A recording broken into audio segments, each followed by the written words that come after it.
Барлықтарыңызға қайырлы күн, құрметті көрермендер. Сіздермен бүгін өте бір өзекті тақырып талдайын деп отырмыз. Яғни, жауырын ауырғанының себебі неде? Бұның өзектілігінің себебі, яғни жауырын ауыратын науқастар көбінесе неден ауырған себебін таба алмай қиналып жүреді. Егер де жауырын мойынға жақынырақ ауырса, мойын омыртқаларының остеохондрозы, протрузиясы, грыжасы деп айтады. Кеуде омыртқасына жақын ауырса, кеуде омыртқаларының протрузиясы, грыжасы немесе остеохондрозы деп айтады. Иыққа жақын ауырса, иықтың артрозы деп, яғни сол аурулардан емдейді. Бұл кезде дәрілерін алады, дәрілерін қабылдайды. Жағдайы бір апта, екі апта, екі айға ғана жақсарады, бірақ ауруы толықтай кетпейді. Яғни толықтай жақсартып емдеу үшін бірінші себебін дұрыстап анықтауымыз керек. Осы видеода біз сіздермен жауырын неден ауыратынын анықтайтын боламыз. Алдымен айта кетейін, бұл видео кімдерге жарамайды. Яғни бұл материал қызғанғаным емес, сіздерге зияным тиіп кетпесін деген мақсатпен айтайын. Яғни, егер де сіздерде жауырындарыңыз ауырғаны алдымен инфекциялық процесс болса, температураларыңыз көтеріп, ауырып, артынан осы мойныңыз, кеудеңіз, жауырыныңыз ауырып бастаған болса, яғни бұл жерде себеп басқа, инфекционисті емделулеріңіз керек. Егер де қандай да бір ағзаңызда қатерлі ісік ауруы бар болса, онда онколог маманнан емделесіздер. Бұл менің сіздерге айтып жатқан кеңесім, онда жарамайды. Келесі жүректе, яғни ишемическая болезнь сердца, стенокардия, напряжение дейді. Яғни біраз уақыт жаяу жүрген кезде, баспалдақтан көтерілген кезде жүректеріңіз қысып, жүректеріңіздің ауырғаны жауырынға, иыққа, мойынға беретін болса, онда кардиолог, кардиохирург маманына емделулеріңіз керек. Бұл жағдайларда менің айтқан кеңестерім сіздерге көмектеспейді. Егер де сіздерде инфекциялық процесс, травма болмаса, инфекциялық процесс болмаса, қатерлі ісік ауруы болмаса, және стенокардия, напряжение, ишемическая болезнь сердца болмаса, онда ары қарай жалғастырайық. Алдымен мына суреттерді өзім салған, кішкене қисық болса ренжімейсіздер, мен ондай суретші емеспін. Мынау біздің омыртқамыз, алдымен остеохондроз, протрузия, грыжа не екенін талдайық, және қай жағдайда ауыртатынын сіздерге айтатын боламын. Остеохондроз дегеніміз жалпы ол ауру емес. Остеохондроз дегеніміз қалыпты жағдайда біздің омыртқаларымыздың қартаюы. Яғни мынау біздің омыртқамыз, омыртқамыздың денесі, мынау қиғаш өсінділері, мынау тік өсінділері. Ортада жұлынымыз бар. Ана ішінде пульпозное ядро дейді. Бұл жұмсақ зат. Сырты сақинамен қапталған, бұл қатты зат. Яғни жұмсақ болғанның бізге пайдасы, бұл жүрген кезде, секірген кезде екі омыртқаның арасында амортизация болады. Яғни бір-бірін жарақаттамайды. Енді остеохондроз дегеніміз не? Яғни мына сақина қандай да бір себептермен жас өте келе, біз омыртқамыз шынықтырмағандықтан, микроэлементтер жетіспегендіктен мына сақинада трещина пайда болады. Яғни шытынайды. Шытынағаннан кейін бұған өте көп салмақ түсіп тұрады омыртқамызға. Түсіп тұрған соң бұл пульпозное ядро, яғни мынаны сәл сыртқа томпайып шығады. Томпайып шыққан кезде бұны протрузия деп айтады. Ал егер сақина тесіліп, ішіндегі пульпозное ядро сыртқа шыққан болса, бұл кезде грыжа деп айтады. Қай кезде ауыртады? Яғни осы грыжа, мынау спинномозговой корешок деп айтады, яғни жұлыннан шығып тұрған нервтеріміз. Осыны грыжа қысып қалатын болса, осы кезде ғана ауырады, басқа кезде ауырмайды. Яғни грыжа орта тұсынан шығуы мүмкін, мына жағынан шығуы мүмкін, бұлар ауыртпайды. Тек қана ауыртатын жағдай бұл спинномозговой корешокты қысқан кезде ғана ауыртады. Басқа кезде мүлдем ауырмайды. Және тағы да бір жиі кездесетін ауру, яғни листез дейді, немесе нестабильность позвоночника дейді, бір омыртқа сәл алдыға жылжып кетсе. Бұл кезде бұл үлкен проблема, яғни бұл тек қана операциялық жолмен емделеді. Бір омыртқа алдыға жылжығандықтан корешоктарды жұлынды сүйекпен қысып қалады. Бұл кезде операция жасатып, яғни екі омыртқаны орнына қою керек. Бұның емі сол. Енді мысалы айтайық, сізде протрузия не болмаса остеохондрозыңыз бар, протрузияңыз бар, немесе грыжаңыз қысып тұрған жоқ. Енді жауырыныңыз не үшін ауырады? Жалпы біздің ағзамызда сүйектеріміздің барлығы бұл бұлшықеттер арқылы қимыл қозғалысқа келеді. Бұлшықеттер арқылы, яғни денеміздің қалпында ұсталынып тұрады. Егер бұлшықет болмаса, ол әшейін бір қап сүйек болар еді. Енді бұлшықет жайлы талдайық. Мысалы бұлшықет деп сыздам.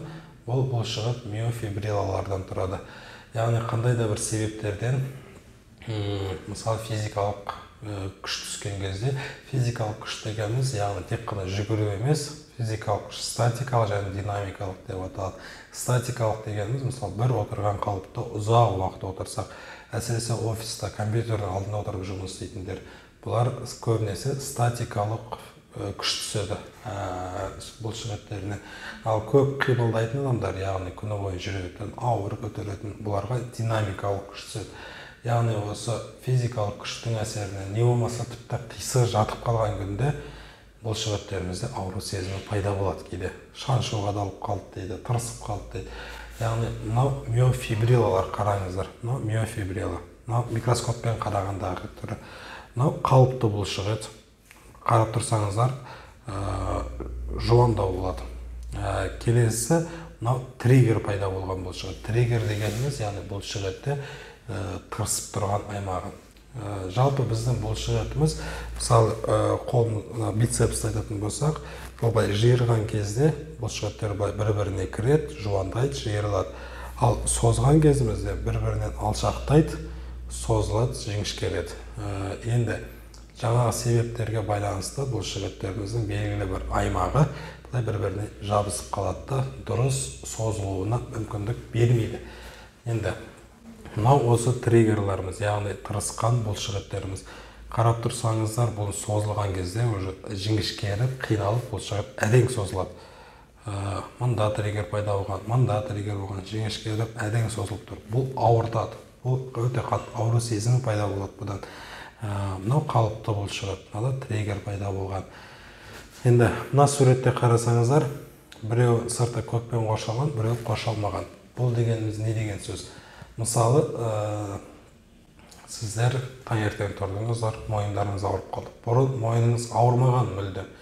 Енді мойындарыңызды уқалап, жаттығу жасап, дәрілер ішіп, бұл кезде мойындарыңыз бір күн жібереді, 2-3 күннен кейін босайды, қайтадан мазаламайды. Яғни бұл жерде фибринді кальций пайда болған жоқ. Бұл пайда болмаса, бұл триггерді емдеу оңай, тез жазылады. Ал егер кемінде 6 айдан көп ауыратын болса, мысалы жағымыз кейбіреуінікі 5 жыл, 10 жыл, онда фибринді кальций пайда болады, бұл кезде қатты болады, бұл кезде арнайы ем керек болады. Әшейін қолмен уқалағаннан мына фибринді кальцийны бұза алмайсыздар. Бұны емдеу үшін мына фибринді кальцийны бұзу керек, сол кезде ғана бұлшықет босап қалпына келеді. Екінші, фасция деген болады. Фасция дегеніміз қарапайым қазақтың тілімен айтқанда, мал сойған кезде етті көрсеңіздер, еттің бетінде жұқа прозрачный пленка болады. Осыны фасция деп айтады. Фасция дегеніміз, яғни бұл фасция қалыпты жағдайда бұлшықеттің бетінде жабыспай сырғанағышты қасиетіне ие болу керек. Яғни мынау қалыпты бұлшықет деп айтайық. Қалыпты бұлшықетте фасция бұлшықетте сәл ұзындау болады. Яғни бұл былай кішкене бос орналасады. Яғни сырғанауы қалыпты. Ал мынау ұзарған бұлшықет. Кімдерде бұлшықет ұзарады? Мысалы, көп отыратын адамдардың басы алдыға шығыңқы болады. Бұл кезде мойынның артқы бұлшықеттер ұзарған, алдыңғы бұлшықеттер қысқарған. Және кейбіреуінің белі алдыға шығып жүреді. Бұл кезде іштің бұлшықеттері ұзарған, арқаның бұлшықеттері қысқарған деген сияқты. Мынау ұзарған бұлшықетіміз. Ұзарған бұлшықетте мына фасция созылыңқы күйде болады. Бұл ауру сезімін шақыртады. Ал мынау қысқарған, тырысқан бұлшықет дейік. Бұда фасция совсем бос болады.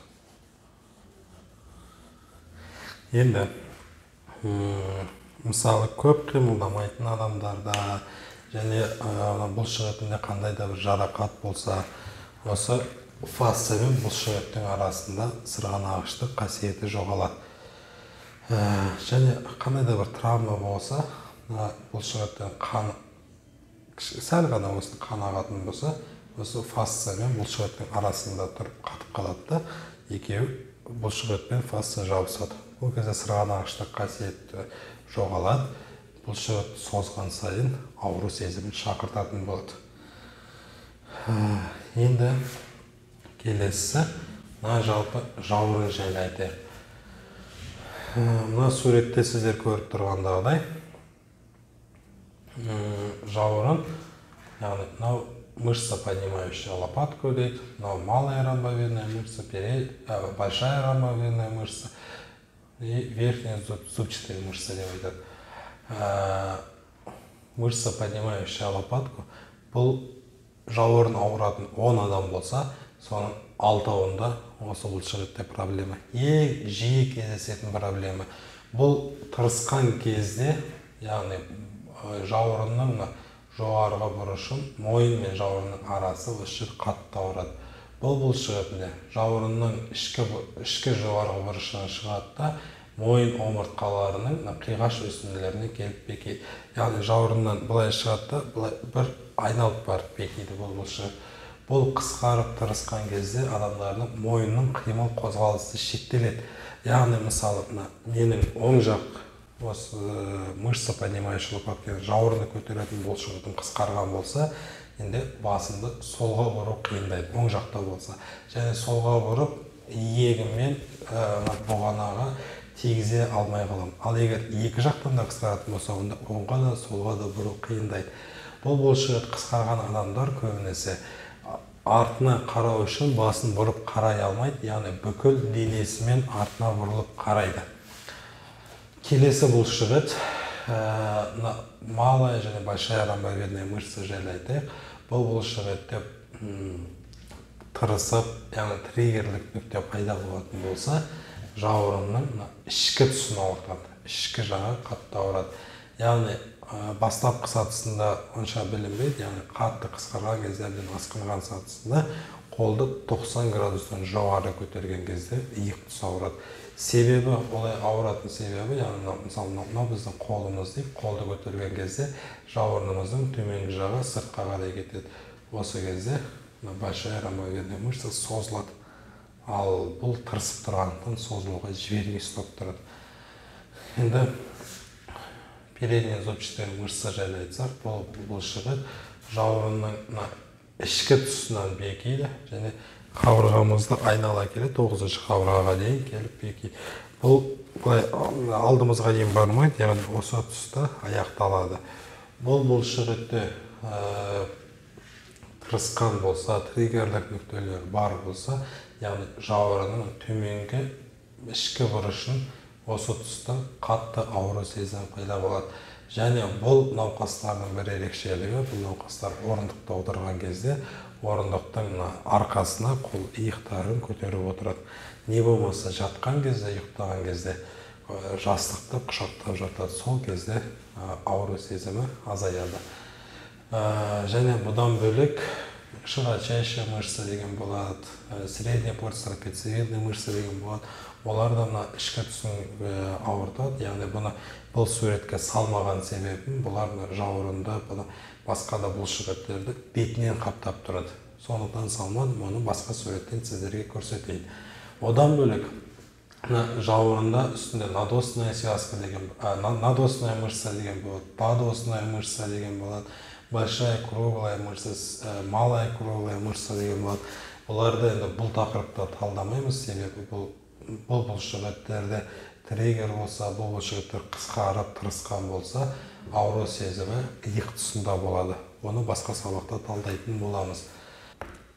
Енді сіздерге презентация ретінде осы айтылған мәліметтерді сәл толықтыра кетсем деп едім. Яғни, мына сурет, бұл өзім салған сурет емес. Бұл американ ғалымдары Тревел и Симмонс деген, алдыңғы ғасырда бұл бұлшық еттен болатын патологияларды зерттеп, яғни 2004 жылы кітабы жарыққа көрген. Сол кітаптан алынған суреттер. яғни мынау жауырынды көтеретін бұлшық ет, мышца, поднимающая лопатку.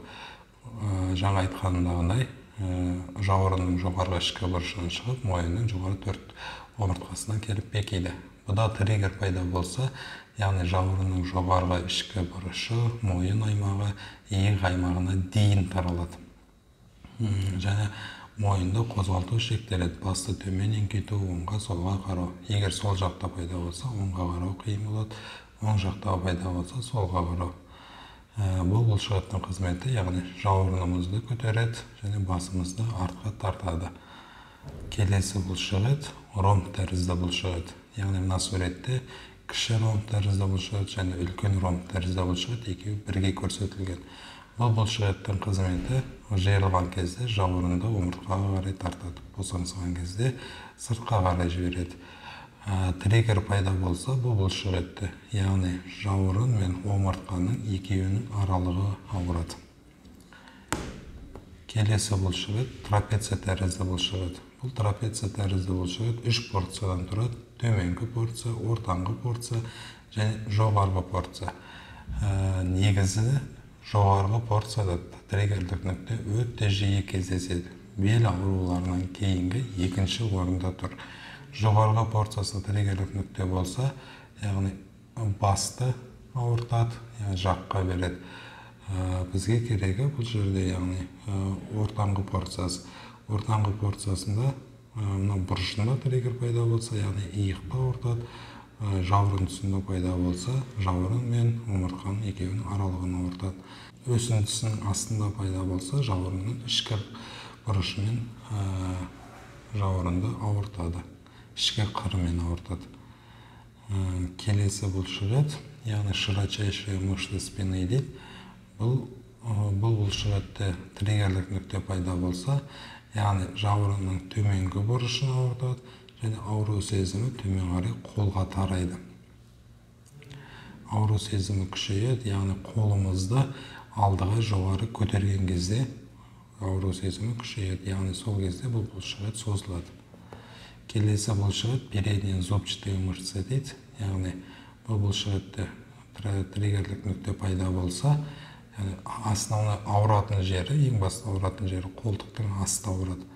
Және ауру сезімін жауырынның төменгі бөлігіне таратуы мүмкін. Бұл бұлшық ет біздің жауырынды осы арқада осы қалыпта ұстап тұрады. Жауырын, яғни осы передний зубчатый мышцаға жабысып тұрады. Және де сонымен қатар ауру сезімін қолға таратуы мүмкін. Жалпы емі жайлы айта кетсем сіздерге, қазір бұл емнің түрлері өте көп. Мысалы, ударно-волновая терапия деген бар. Бұл аппаратпен жасалатын ем. Бұл аппарат енді өте қымбат тұрады, қалды жерлерде ғана болады. Яғни осы триггердің үстінен аппаратпен ұрып тұрады. Сол кезде триггерлер бұзылады, босайды, бұлшық еттер жұмсарады. Келесі, обкалывание триггерных точек немесе сухая игла деген тәсіл бар. Осы тырысқан бұлшық етті қолмен ұстап тұрып, иглотерапия жасайтын инемен тура соны дәлдеп тұрып, соның үстіне инені сұқсаң, фибринді кальций бұзылады, бұлшық еттер рефлектормен жібереді, ауру сезімі басылады. Және бұл сухая игла, яғни ешқандай препаратсыз жасалады. Және келесі тәсілдер бар, препаратпен жасалатын, яғни оған новокаинмен жасауы мүмкін, не болмаса стероид дейміз, қабынуға қарсы препараттармен жасауы мүмкін. Немесе қазір өте кең тараған плазмалифтинг деген бар, немесе екінші атауы PRP терапия дейді, яғни адамның сары суын алады да, инемен бірінші осы тұста тырысқан бұлшық етті триггерді инемен тесіп триггерді бұзады, артынан сары су жібергеннен кейін сары судан бұл қоректік заттарын алады да, бұлшық ет қалпына келеді. Ал енді жалпы негізі осы менің курсым аудандарда, ауылды жерлерде тұратын кісілерге арналған. Яғни ол кісілер бұл проблеманы қаланың өзінде қиналып жүрген адамдар көп, ал ауылды жерлерде, медицинадан тыс қалған жерде бұны емдеп шешу енді өте қиынға соғады көп науқастарға. Сондықтан енді ауылды жерлерде қалай емдеуге болатын тәсілдерін айтайын. Бұл жерде массаж жасау арқылы, массажбен, яғни осы триггерлік нүктелерді тауып сол жерге точечный массаж жасайды. Саусақпен, яғни сол жерді басып, уқалап, точечный массажбен. Келесі миофасциальный релиз деген тәсілі бар, яғни массаж жасап болғаннан кейін фасция мен бұлшық еттің арасын босатып, екеуінің арасында сырғанағыштық, қозғалғыштық қасиетті қайта қалпына келтіру керек. Одан кейінгі үшінші тәсіл постизометриялық релаксация дейді. Бұл тәсіл, яғни қысқарған бұлшық етті қайта созып, бұрынғы қалпына келтіруге бағытталған. Постизометриялық релаксацияны, яғни бұл тәсілмен созуға да болады, және ұзарған бұлшық етті қысқартып қалпына келтіруге де болады. Одан кейінгі тәсіл, яғни бұлшық етті босатып алдық, жұмсартып алдық, созылғыштың қалпына, ұзындығын қалпына келтіріп алдық. Одан кейін бұл кісілер кемінде 1 ай жаттығуын жасау керек. Таңертең және кешке. Таңертең жаттығу жасау себебі бұл бұлшық етті қайтадан қалыпты жұмысқа қосу үшін, жатар кезде, яғни күні бойы осы бұлшық етке түскен нагрузканы шешу үшін. Ал бірінші бұлшық етті босатпай жаттығу жасауға негізі көп жағдайда болмайды. Неге десеңіздер, бұлшық ет өзі тырысып тұр, өзі тартылып тұр, өзі қатайып тұр бұлшық ет. Жаттығумен одан ары қатайтасыздар. Сондықтан бірінші бұлшық етті босатып алу керек, артынан барып осы жаттығуларын жасаса, яғни емнің нәтижесі ұзаққа барады. Ал енді сіздер осы сабақтан өздеріңіздегі проблемаға ұқсас жағдайды естіген болсаңыздар, егер де осы мендегі мазалап жүрген проблема осау деп ойлап отырсаңыздар, менің ары қарай ақылы сабағым бар. Яғни ол сабақта біз үй жағдайында жасауға болатын емнің барлығын түсіндіріп айтатын боламыз. Яғни бірінші сабаққа не кіреді? Яғни бұлшық ет, қай бұлшық етте проблема бар екенін біз саусақпен басып анықтаймыз. Яғни науқасты жатқызып, арқасына бұлшық еттің проекциясын сызамын. Сол проекция бойынша пальпация жасап көрсетемін. Одан кейін пальпациядан кейін функционалды бұлшық еттік тест деген бар. Сол тест арқылы қай бұлшық етте проблема бар екенін анықтаймыз. Анықтағаннан кейін сол бұлшық етке точечный массаж жасауды үйретемін. Одан кейін миофасциальный релиз қалай жасау керек екен. Миофасциальный релизден кейін постизометриялық релаксация жасап, сіздерді ары қарай жаттығуларын көрсететін боламын. Әрине бұл емді жасау үшін сіздерге қастарыңызға бір көмекші керек. Мен айтқанымда бірге бір жасайтын болсаңыздар, сіздер осы проблемадан толықтай құтыласыздар.